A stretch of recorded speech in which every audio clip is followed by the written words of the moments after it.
السلام علیکم ناظرین یہ ریسرچ کر کے دیکھ لے کہ آج تک جتنی بھی لوگ مسلمان ہوئے ہیں وہ شروع سے اسلام کے خلاف تھے، اور ان میں سے زیادہ تر لوگ ایسے ہی مسلمان ہوئے ہیں جو اسلام اور قرآن کے خلاف خامیاں اور نقص ڈھونڈنے کی کوشش کر رہے تھے۔ انہوں نے اگر تحقیق بھی کی ہیں تو اس وجہ سے کی ہیں، اس غرض سے کی ہیں کہ وہ اسلام میں کوئی خامیاں ڈھونڈے، اسلام میں کوئی نقص نکالے،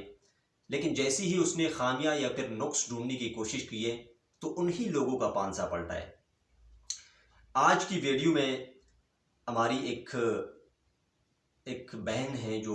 بائی پروفیشنل ایک ٹیچر ہیں، اور انہوں نے بھی ایسا ہی کیا تھا۔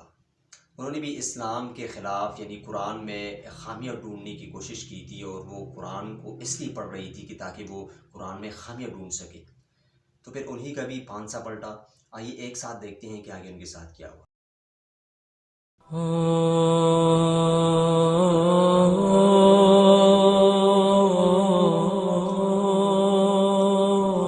میرا نام سمیرہ منظور ہے۔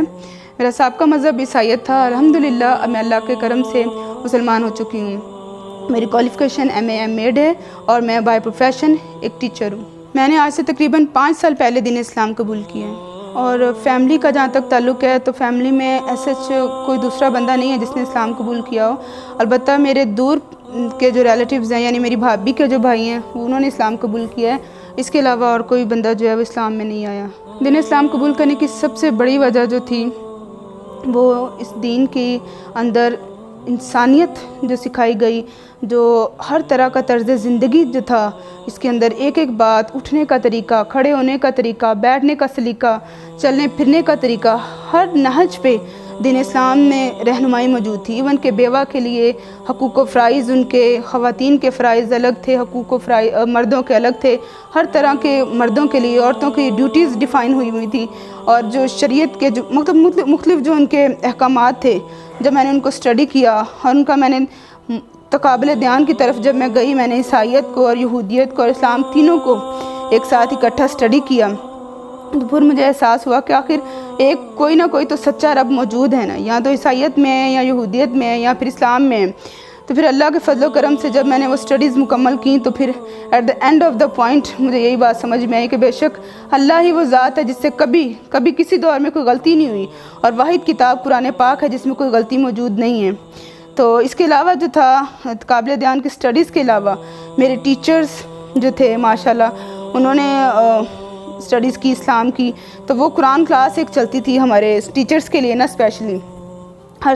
فرائیڈے والے دن، تو اس میں بس مروتاً بیٹھ جاتی تھی۔ ایسے میرا دین سے کوئی تعلق نہیں ہوتا تھا، کیونکہ اس کے بعد ٹیچرز میٹنگ ہوتی تھی، تو وہ قرآن کی جو ایک کلاس تھی اس کو اٹینڈ کرنا جو ہے نا میرا مشغلہ بن گیا ایک۔ لیکن اس میں بھی یہ تھا کہ میں اسلام کو جو کلاس تھی وہ یہ سمجھ کے نہیں اٹینڈ کرتی تھی کہ میں کچھ گین کروں گی۔ آئی آلویز تھاٹ کہ میں کوئی نہ کوئی اس میں سے کریٹیکل پوائنٹ ڈھونڈوں گی، مطلب کوئی تنقیدی پہلو ڈھونڈوں گی کہ اسلام میں کیا ایسی برائی ہے جو میں آگے پھیلاؤں، اپنی کرسچنز میں بتاؤں کہ دیکھیں اسلام تو اس لحاظ سے کام کر رہا ہے۔ لیکن یہ اللہ کی مہربانی ہے کہ وہ غلطیاں ڈھونڈتے جو ہے نا وہ اسلام کی سچائی تک اللہ پاک نے مجھے پہنچا دیا، اور غلطیاں ڈھونڈنے کی بجائے میں حقیقت تک پہنچ گئی۔ جب میں کرسچن تھی تب بھی میں بہت زیادہ فعال تھی، مطلب میں جگہ جگہ پہ جیسے پمفلیٹس، آپ کو پتہ ہے کہ پمفلیٹس بھی چھپائے جاتے ہیں، اور کرسچنز کے لیے ڈیفرنٹ طرح کے جو مطلب ان کے لیے بھی مختلف ایکٹیویٹیز رکھی جاتی ہیں نا، کہ آپ یہ آپ کا ٹارگٹ ہے، آپ نے اتنے بچوں کو یہ گیت سکھانے ہیں، یہ دعا کا ان کو میتھڈ سکھانا ہے، ان کے ذہن میں یہ عقیدہ بٹھانا ہے، یہ کام ان سے کروایا جاتا تھا۔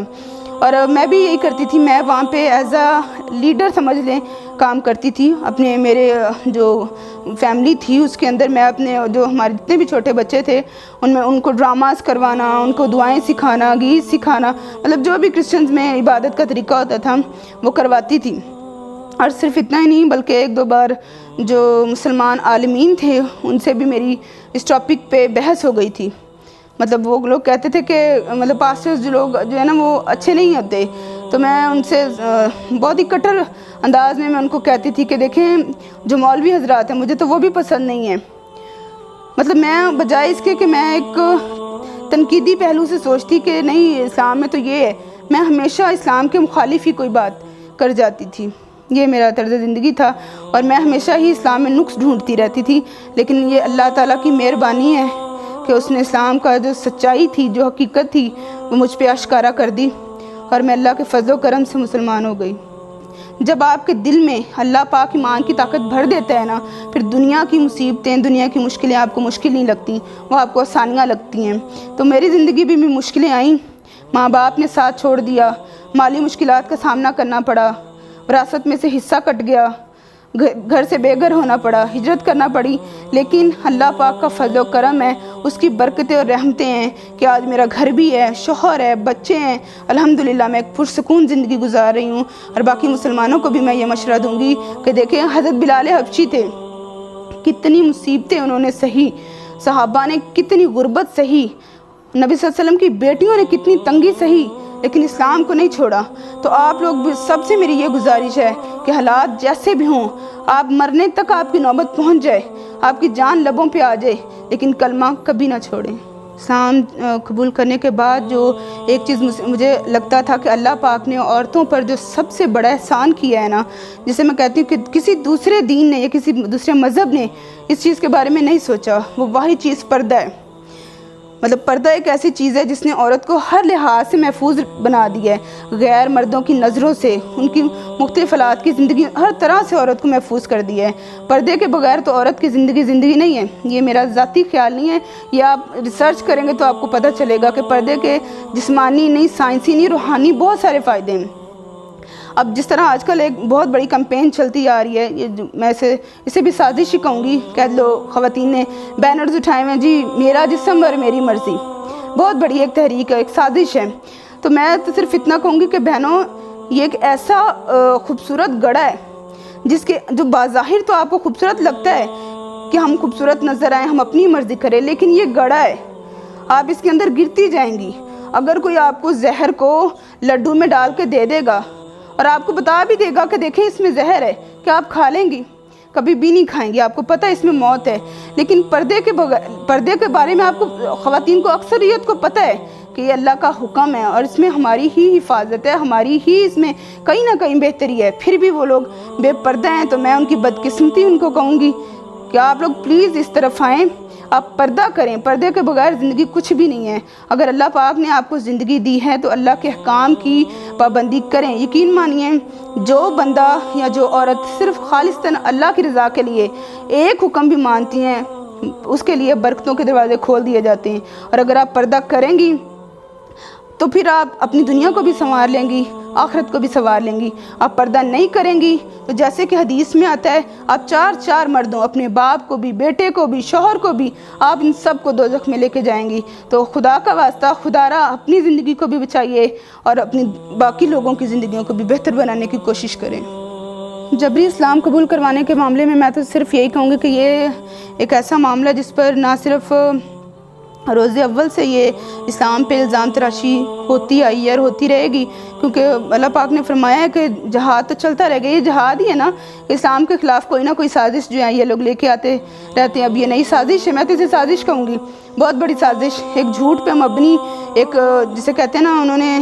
اپنی طرف سے ایک چیز گھڑ لی ہے، جھوٹی بات گھڑ لی ہے۔ جیسے اللہ پاک قرآن پاک میں فرماتا ہے کہ یہ لوگ جھوٹی باتیں گھڑتے ہیں میرے بارے میں۔ تو یہ جو انہوں نے کہا ہے کہ جبراً دین اسلام قبول کروایا جاتا ہے، میں تو اس کو بالکل ایک غلط بات کہوں گی، ایک غیر قانونی بات کہوں گی، ایک مضحکہ خیز بات کہوں گی۔ کیونکہ اللہ پاک نے فرمایا کہ دین میں کسی کو بھی مطلب جبر نہیں ہے کسی پر بھی، آپ چاہیں اختیار کریں، ہدایت صرف اللہ کی طرف سے ہے، اور انسان کو اگر اللہ ہدایت دے دے تو پھر دنیا کی کوئی طاقت اسے روک نہیں سکتی۔ میری زندگی کا مقصد صرف اور صرف اللہ کے دین پر عمل کرنا اور دوسرے لوگوں کو اللہ کے دین کی طرف لے کے آنا، اور انہیں یہ بتانا کہ اسلام سونا ہے، اس سے بڑھ کر دنیا میں اور اس دنیا کی جتنی بھی حقیقتیں ہیں ان میں اسلام سے بڑھ کر کوئی نعمت نہیں ہے۔